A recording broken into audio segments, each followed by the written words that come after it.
you'd walk through the city on your way to the game, and it was just a sea of blue scarves and blue shirts, and you think, well, this just came about in the space of a year or two. That whole season, it pretty much set up what we have now here in Melbourne Victory. All of a sudden, this team had grown from really nothing and was, one of the big players in town. So it was fantastic to be a part of. We started moving games to Etihad, and we started drawing crowds of 30, 40, even 50,000 plus.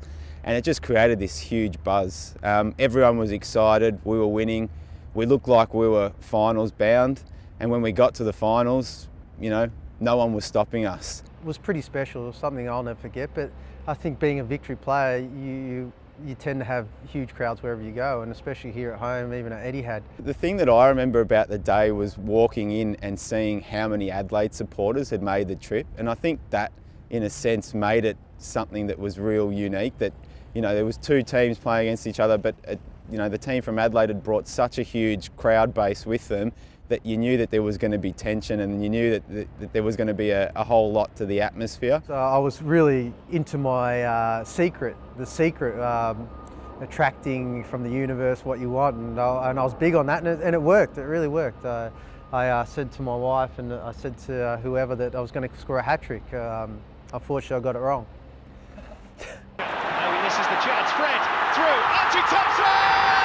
Goal! Goal's over the line! Fred kept putting him through, and every touch that he'd take would pretty much turn to gold.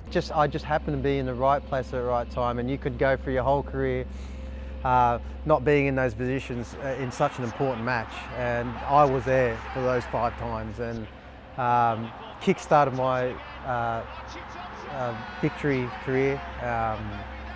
And I like to think I haven't looked back from there. It was actually raining in the stadium that day, and I think not one of the supporters in the stand cared, because we were getting drenched, but Archie kept scoring. Look, let's be honest, I looked on YouTube a few times at myself when I scored the 5 goals, and there was different angles on with the phones and stuff, videotaping, and there was one instance when I was walking off, and I could see on this particular video showing that I went down like this, and I can remember walking around that I was getting emotional, and I could feel myself sort of tearing up because of what we'd achieved, what I had achieved, just to see what we'd created already in 2 years of the A-League, and especially our club.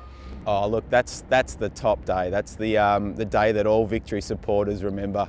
In the history of the club, that's always going to be the day that supporters are going to remember that I was actually there.